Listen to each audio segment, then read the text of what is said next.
Bonsoir mesdames et messieurs, chers collègues. Aujourd'hui, je suis invité à prendre la parole devant vous. Mais avant d'aller plus loin, une question doit être posée. Quelles réformes doivent être mises en œuvre pour bâtir un système éducatif véritablement idéal?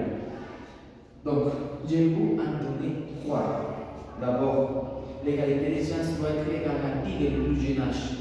Les inégalités entre les territoires doivent être réduites. Donc, chaque élève, chaque enfant sera encouragé selon ses difficultés ou selon ses besoins.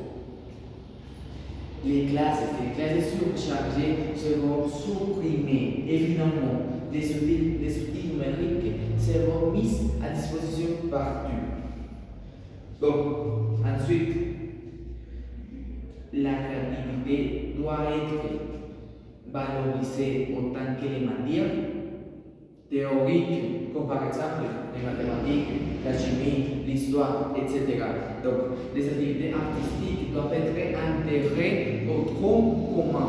Par le passé, cette idée était négligée.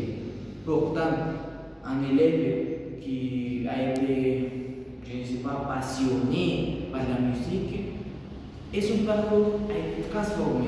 Donc, l'échec scolaire doit être combattu par les pédagogies actives.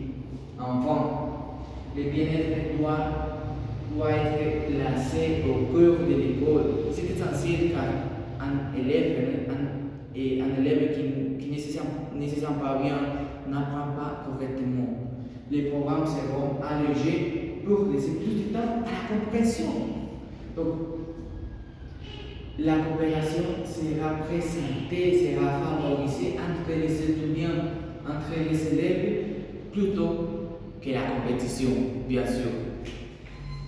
Des espaces de parole seront créés pour que chaque élève, chaque enfant puisse être entendu et respecté dans ses difficultés. La santé mentale et émotionnelle ne doit plus être ignorée dans une école qui se veut idéale. En conclusion, mes chers collègues, un système éducatif ne se tombe pas du ciel. Il est construit pas à pas. Donc, les décisions doivent être prises maintenant, sans attendre la prochaine crise. Quand l'éducation est répensée, la société est élevée. Merci beaucoup pour votre attention.